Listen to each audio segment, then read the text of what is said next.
Perkenalkan, nama saya Nikita Claudia dari kelas J Komunikasi Bisnis Prodi Manajemen Universitas Airlangga. Saat ini saya akan memaparkan ketidaksetujuan saya mengenai libur Idul Fitri dan Tahun Baru diperpendek untuk memutus rantai penyebaran COVID-19.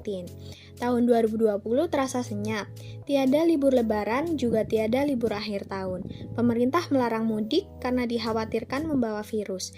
Tiada rekreasi akhir tahun karena seluruh tempat wisata, bandara, stasiun kereta, pelabuhan, dan terminal ditutup, menghindari kerumunan orang demi melaksanakan physical distancing.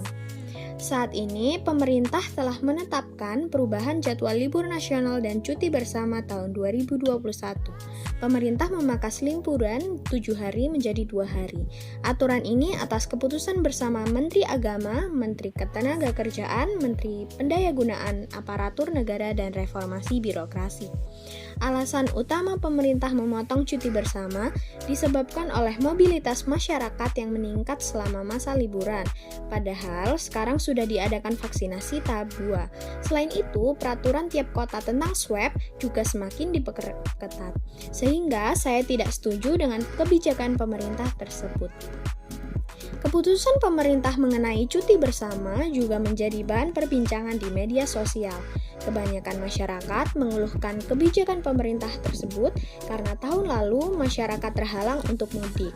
Belum lagi kepadatan jadwal pekerjaan yang menjadikan hari libur sangat penting sebagai bentuk refreshing. Wakil Ketua MPR RI yang kerap disapa Reri menilai upaya pengurangan hari libur tidak akan signifikan menekan COVID-19 bila para pemangku kepentingan tidak bisa mengendalikan pergerakan massa. Jika cuti bersama dipangkas, pergerakan massa hanya terjadi di 1 hari saja. Jelas, ini malah menambah kerumunan karena waktu tidak banyak. Sehingga dengan ini saja kita ketahui bahwa kebijakan ini tidak efektif. Dalam keadaan tanpa wabah, liburan merupakan upaya mengistirahatkan tenaga dan pikiran dari rutinitas. Selain itu, diharapkan menimbulkan efek rekreatif, yakni kreasi kinerja baru. Libur panjang juga bermanfaat secara perekonomian. Mudik akan menambahkan dana di pedesaan, termasuk jatah budaya unjung-unjung, juga belanja jamuan setiap rumah. Mudik Lebaran dan Tahun Baru menjadi harapan pergerakan perekonomian nasional. Lebaran merupakan periode belanja spektakuler nasional. Diperkirakan selama Idul Fitri mencapai 200-an triliun rupiah yang diperoleh dari jatah tunjangan hari raya. Menurut pengamat ekonomi Bima Yudhistira, kebijakan ini kontradiktif dengan diskon PPNBM yang mendorong pembelian mobil baru. Pada kebudayaan setempat, mobil dianggap sebagai status kesuksesan seseorang. Oleh karena itu, kebijakan ini membuat masyarakat bingung. Ada diskon pembelian mobil baru, tetapi jadwal cuti dipangkas. Pemerintah berlomba dengan waktu untuk penyediaan vaksin COVID-19. Vaksinasi ini diharapkan bisa mengerem pandemik dengan menciptakan respons antibodi di tubuh tanpa harus sakit. Dengan mendapatkan vaksin, seseorang akan membantu melindungi orang sekitar dari virus corona, terutama orang-orang yang beresiko tinggi terkena penyakit parah akibat COVID-19.